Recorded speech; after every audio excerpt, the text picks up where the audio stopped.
Donc nous sommes à la maison des vainqueurs et nous bénissons le Seigneur parce que c'est un centre de transformation où les faibles deviennent forts, où ceux qui marchent dans la confusion sortent de leur confusion. L'Esprit du Seigneur se révèle dans notre vie afin que nous marchions dans l'assurance. Alors c'est pour ça que ce matin, nous allons prendre très rapidement le livre de Hébreux chapitre 11, que nous allons un peu essayer de comprendre qu'est-ce que le Seigneur a réservé pour chacun de nous. Amen. Hébreux chapitre 11, du verset 1 au verset 3, que nous allons développer. Alléluia. La Bible nous dit quoi? Or, la foi est une ferme assurance des choses qu'on espère, une démonstration de celles qu'on ne voit pas. 2. Pour l'avoir possédée, les anciens ont obtenu un témoignage favorable. C'est par la foi que nous reconnaissons que le monde a été formé par la parole de Dieu, en sorte que ce qu'on voit n'a pas été fait des choses visibles. Maison des vainqueurs. Nous avons reçu un don de Dieu, une grâce qui s'appelle la foi. Alors, la foi est une clé que Dieu nous a donnée qui ouvre tous les portes que nous voulons. Alors, cette foi nous demande seulement de demander quelque chose à Dieu et y croire. Et Dieu t'encourage de croire sans avoir vu. Ça veut dire quoi? Ça veut dire que quand tu dis Dieu, je veux un nouveau fauteuil dans ma maison. Tu vas maintenant posséder ce fauteuil dans ta foi et tu vas où on vend ce fauteuil. Tu vois le fauteuil, si tu as une caméra, tu filmes ce fauteuil, tu viens chez toi, tu imprimes la photo, tu le mets sur ton miroir. Chaque matin que tu regardes ce fauteuil, tu crois que ce fauteuil va arriver chez toi et tu le verras venir chez toi. La foi, c'est de ne pas marcher dans la confusion. De ne pas essayer de voir plusieurs choses à la fois. Qu'est-ce qui nous arrive souvent? Parfois, nous demandons à Dieu, Seigneur, je veux un fauteuil. Après 5 minutes, non, je veux une voiture. Après 5 minutes, non, je veux manger de poulet aujourd'hui. Après 5 minutes, non, vous avez toujours les désirs qui ne s'accomplissent pas parce que vous n'êtes pas ferme dans votre foi. La foi a besoin de fermeté. Dites après moi fermeté. La fermeté veut dire quoi? C'est que tu veux obtenir. Tu veux avoir un examen, tu dois étudier et croire que Dieu va te donner cet examen. Tu ne dois pas regarder les habits, regarder les clubs pour aller jouer. Non, tu dois laisser tout ça de côté pour te concentrer sur ton examen et voir la main de Dieu sur ton examen. Ce qui arrive avec nous, même lorsque nous avons un surpoids et que nous voulons perdre des parties pondérées, nous devons changer notre manière de manger. Nous ne devons plus manger comme des cochons. Nous devons réduire nos plats considérablement pour avoir un poids qui est normal, qui nous permet de pouvoir tenir et avancer dans notre vie. C'est une question de prise de conscience et associer ta foi. Ça veut dire quoi? Tu t'imagines entrer dans le vêtement que tu ne pourrais plus entrer. Donc, lorsque tu regardes ces vêtements et que tu crois que tu vas entrer dans ces vêtements, tu entreras. Dieu va te donner cette foi, cette détermination pour arriver. Donc, tout ce que je vous demande, c'est d'avoir la fermeté et l'assurance que Dieu peut vous donner ce que vous désirez. À la maison des vainqueurs, ce que j'ai demandé à la maison des vainqueurs, que toute personne qui arrive ici, d'abord, que Dieu, d'abord, guérisse vos cœurs, guérisse vos blessures.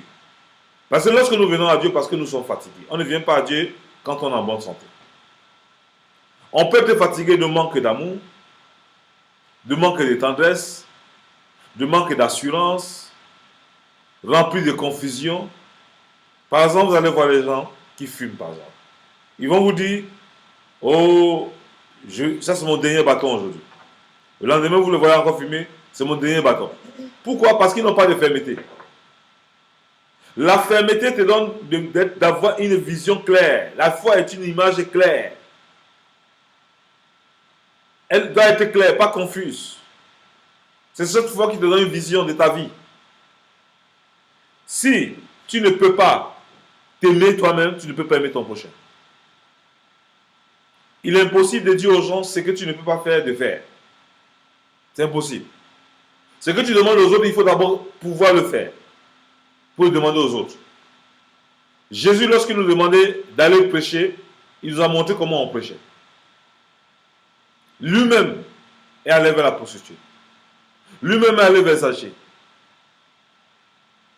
Il est allé vers la maison des brebis égarées d'Israël. Il allait annoncer la bonne nouvelle. Et nous voulons être au modèle de Jésus. Nous devons avoir cette foi pour croire que ce n'est pas nous qui essayons de convaincre les gens, mais que c'est Jésus au travers de nous qui convainc les gens. Si tu n'as pas cette assurance, tu ne vas jamais avoir la force d'évangéliser. L'évangélisation, nous n'avons pas reçu un esprit de timidité, mais un esprit de courage et de force.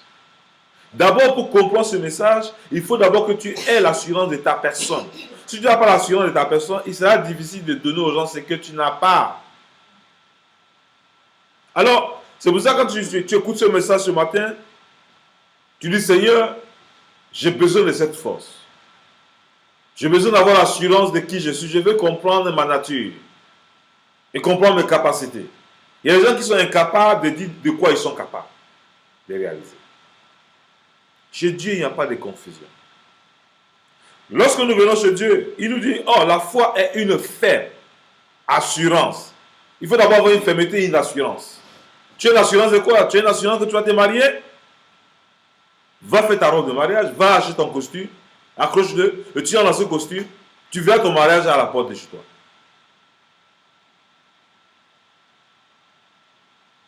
Tu veux sortir de la confusion?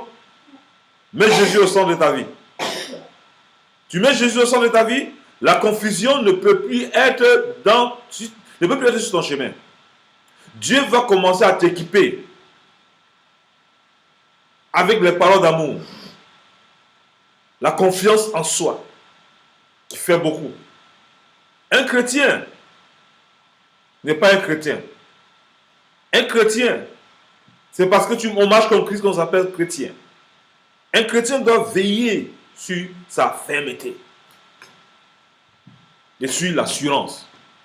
Nous, dans ce monde, on va s'assurer, on fait l'assurance de vie. Pourquoi? Non, si on décède, on va nous assister matériellement. Mais l'assurance de vie que Dieu nous donne, c'est mettre notre confiance en Jésus. Lorsque tu as ta vie en Jésus, c'est une assurance éternelle. Quel qu'en soit l'endroit où tu te trouves, Jésus est avec toi. Quelles qu'en soient les difficultés que tu traverses, Dieu est avec toi. Quels qu'en soient les projets que tu es en train d'établir, Dieu est ton assurance. Alléluia. Quand Dieu devient ton assurance, tu ne peux plus avoir la confusion. Tu es sûr que Dieu n'échoue jamais. La confusion vient lorsque tu n'as pas d'assurance. Tu es là, tu te réveilles le matin, tu regardes les gens comme un problème dans ta vie, tu regardes les gens comme si c'était eux qui étaient le problème de ta situation. Alors, aucune personne n'est responsable de ce que tu vis. Toi seul, tu es responsable de ta tristesse. Toi seul, tu es responsable de ton mécontentement. Toi seul, tu es responsable de ton échec. Toi seul, tu es responsable de possession diabolique. Toi seul, tu es responsable de ta destruction. Toi seul, tu es responsable de ton échec. Jésus, lorsqu'il est venu dans notre vie, c'est pour nous donner la victoire. Et une victoire éternelle. Et cette victoire s'obtient par notre foi. Et quand vous regardez ces Écritures, et tu me fais assurant des choses qu'on espère. Tu n'espères rien, tu n'auras rien. Il y a des gens qui n'espèrent rien dans la vie. Ils n'auront rien. Il faut espérer. Et espérer et mettre ta confiance. Ta confiance véritablement en Dieu. Quand tu mets cette confiance véritablement en Dieu, Dieu ne pourra jamais te donner confusion. La confusion vient lorsque tu ne mets pas ta confiance. La confiance, c'est t'attacher à ce que tu veux voir Dieu faire avec toi. Quelles que soient les situations, tu regardes, tu ne vois pas la solution. Mais tu sais qu'en Dieu, le Dieu que tu as mis ta confiance, tu auras une solution sur ce que tu traverses. C'est comme ça mettre sa confiance en Dieu. Et une fermeté. C'est pour ça ici, il nous dit au verset 2. C'est une démonstration de celle qu'on ne voit pas. Pour l'avoir possédé, les anciens ont obtenu quoi? Un témoignage favorable. C'est par la foi que nous reconnaissons que le monde a été formé par la parole de Dieu, en sorte que ce qu'on voit n'a pas été fait des choses visibles. Regardez le verset 4. C'est par la foi qu'Abel offrit à Dieu un sacrifice plus excellent que celui de Caïn. Abel n'a pas vu Dieu, mais il a cru en Dieu. Il a cru que tout ce qu'il avait venait de Dieu. C'est pour ça qu'il a donné à Dieu sans avoir de soucis. Lorsque nous n'arrivons pas à manifester la nature du donné, c'est que nous n'avons pas encore compris qui est le donateur de la vie que nous avons. Nous ne comprenons pas qui est le Dieu que nous servons. Nous ne comprenons pas que celui-même que nous donnons là est capable de multiplier ce que nous avons au-delà de notre espérance et au-delà de notre confiance. Dieu est Dieu. Dieu est Dieu. C'est pour ça ici il dit, Abel offrit à Dieu un sacrifice plus excellent que Caïn. Pourtant Caïn était son aîné. Dans la foi, il n'y a pas question d'aîné. Dans la foi, il n'y a pas question d'aîné. Dans la foi, il y a question de confiance. Alléluia. C'est la confiance qui est importante. Et quand nous avons confiance, Dieu ne change jamais. La confiance, c'est comme Abel. C'est parce que Abel a eu confiance à Dieu qu'il a pu donner le meilleur de ce qu'il travaillait. Tu n'as pas confiance en Dieu, il est difficile de donner. Quand on a confiance en Dieu, ça veut dire quoi? Ce que nous donnons, il est capable de nous... Mais imaginons un peu. Lorsque vous prenez une graine de maïs, franchement de Bamileki, on va cultiver. On gagne une récolte par les mettre au sol. Quand nous donnons au sol, qu'est-ce que le sol nous redonne en retour? Alléluia. C'est la même chose. Lorsqu'on met la graine au sol, elle produit.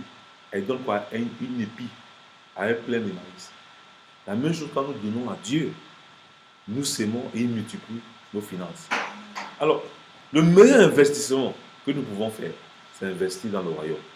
Parce que si nous investissons nos finances, Dieu est capable de nous donner les finances au-delà de notre imagination et de notre pensée. C'est pour ça qu'il est important de localiser où nous sémons nos graines. C'est compte beaucoup. Si nous sémons nos graines dans les futilités, chers frères et sœurs, c'est les futilités que nous aurons dans notre vie. Et quand il y a la futilité, nous marchons toujours dans l'aigreur. Nous marchons toujours dans l'insanctification. Vous allez voir autour de vous, les gens toujours insanctifiés. Après la prédication, quand ils parlent avec vous, vous avez l'impression que ce n'est pas la même prédication que vous avez écoutée. Parce qu'ils sont à côté, d'un problème de manque de foi. Ils ne font pas assez confiance en eux-mêmes. Ils ne font pas confiance au Dieu qui croient. Ils ont cru Dieu d'une manière imaginaire. Ils n'ont pas mis leur cœur pour croire en ce Dieu que nous croyons. C'est pour ça qu'il est important que chacun de nous doit travailler sa foi individuellement. Collectivement, quand on vient ensemble, c'est pour être fort. Mais individuellement, tu dois être fort pour savoir en qui tu as cru, où tu vas, et quels sont les désirs de ton cœur, et qu'est-ce que tu veux voir Dieu accomplir avec toi. Tu dois l'écrire visiblement et le voir chaque jour. Tant que tu le vois, tu vois la réalisation. Je bénis le nom du Seigneur quand je bénis le nom du Seigneur pour la vie de ma femme. Parce que chaque fois dans notre chambre, nous avons toujours une feuille où nous écrivons ce que nous voulons voir Dieu faire avec nous, même au-delà de nos moyens. Et nous avons vu que Dieu était fidèle, il a toujours fait. Alors, c'est une chose qui est bon, bien d'écrire. Tu regardes, tu sais que non, toi-même tu ne peux pas réaliser ça. Mais tu écris quand même. Quand tu écris, ça devient une confiance. C'est une démonstration de ta confiance. Et quand tu démontres ça comme ça, là, Dieu t'étonne. Il te fait faire des entrées financières où tu ne t'attends pas pour régler ce que tu as écrit. C'est pour ça qu'il est important, avec Dieu, d'être précis et concis. Quand tu marches dans la précision, ta foi ne marche plus dans la confusion. C'est important de voir la nuance, la différence entre la précision et la confusion. C'est quelque chose de très important. C'est pour ça qu'on dit que la foi, elle est individuelle, elle n'est même pas collective. Tu es fatigué de quoi? De ton célibat. Tu dis, Dieu, je suis fatigué de mon célibat. Tu cherches ta robe de mariage, tu dis, Dieu, vraiment, j'ose croire que je vais me marier avant telle date. Alléluia. Et tu commences à croire en cette date en toi-même. Et quand tu vois les jours venir, tu te comportes comme une future mariée. Dieu va ouvrir une porte là, il n'y en a pas pour régler la situation afin que ton cœur soit dans la joie. Je vous dis, ce n'est pas une honte avec Dieu de demander et d'attendre. Regarde par exemple Caïn et Abel. Caïn savait qu'il va y donner à Dieu. Mais dans la tête de Caïn, il se dit, mais comme c'est Dieu qui m'a donné, il n'a pas besoin de recevoir quelque chose de moi. Caïn le plus petit dit, ah, Dieu me donne. Je ne suis pas capable de l'honorer avec ce que j'ai. Il a honoré Dieu. À cause de ça, nous voyons la Bible ici dans le verset 4. Ce n'est pas la foi qu'Abel offrit à Dieu un sacrifice plus excellent que celui de Caïn. Ce n'est pas elle qui fut déclarée juste. Dieu approuva ses offrandes et ce n'est pas elle qui parle encore, quoique mort. Alors, vos semences et vos offrandes, vos actes d'adoration peuvent parler protection sur votre vie, peuvent parler vengeance sur votre vie, peuvent parler mariage sur votre vie, peuvent parler succès sur votre vie, peuvent parler réussite sur votre vie. Vous avez vu que l'offrande d'Abel ici a parlé quoi? A parlé quoi? L'offrande d'Abel a parlé quoi? Nous sommes ensemble? Il fut d'abord déclaré juste à cause de son acte d'obéissance dans son offrande à Dieu. Quoique mort, son offrande a parlé quoi? Vengeance. Et c'est son offrande qui a touché Dieu de descendre en sa faveur. Alors, chers frères et sœurs, il y a des offrandes qui provoquent Dieu. Ta vie doit être une offrande, comme Abel. Tu ne fais pas une offrande par rapport à quelqu'un. Ce n'est pas une affaire de concurrence, c'est une affaire de révélation. Quand tu as compris cette révélation d'offrande, tu le fais sans tristesse. Et tu le fais avec quoi? Avec joie. Mais quand tu n'as pas compris, tu le fais avec amertume. Et la Bible dit que ce que ta main gauche donne, ta main droite doit être au courant. Si ta main droite est au courant de ce que ta main gauche donne, c'est une frustration qui va venir dans ta vie parce que Dieu n'honore pas ces genres d'offrandes. C'est pour ça que nous devons faire attention de notre manière de fonctionner en tant que chrétien. On ne doit plus marcher comme les gens ordinaires. Mais Dieu va nous mettre chaque jour avec des gens qui marchent d'une manière différente de nous, afin de voir si nous pouvons mettre sa parole en pratique, si nous pouvons vivre sa parole, ou bien nous sympathisons avec sa parole, ou nous vivons sa parole. Dieu va nous tester jusqu'au bout. C'est pour ça que c'est important de vivre cette parole d'abord personnellement. Quand je parle de personnel, nous devons avoir un équilibre. L'équilibre se développe comme un muscle. Quand vous n'avez pas l'équilibre personnellement, une petite histoire va vous secouer. Vous allez voir une petite histoire, vous allez rencontrer tout le monde pour avoir la position de tout le monde. Non. Quand vous avez cet équilibre, vous savez ce que vous devez faire. Et c'est ce que nous devons demander à Dieu pour pouvoir répondre à son besoin. Nous avons souvent l'impression que c'est là où il y a une multitude de personnes que Dieu opère. Non. Dieu opère d'abord dans notre propre vie. Je vous ai parlé de cette femme tsunami qui n'a pas demandé un enfant au prophète. Bien que l'enfant soit mort, l'enfant était dans une constante. Elle n'était pas dans une panique. Alléluia. Elle n'était pas dans une panique. Elle n'a pas paniqué. Si elle paniquait, c'était nous. Quelque chose t'arrive comme ça, ton mari va être au courant. Bravo. Ta femme va être au courant. Bravo. Alors, il y a les situations. Quand tu sais que ta foi ne peut pas te permettre de parler même à ton conjoint. Parce que ton conjoint, Dieu va te mettre dans le cas que ton conjoint ne va pas comprendre. Tu te calmes. Tu obéis à l'Esprit de Dieu. Tu vas voir la victoire.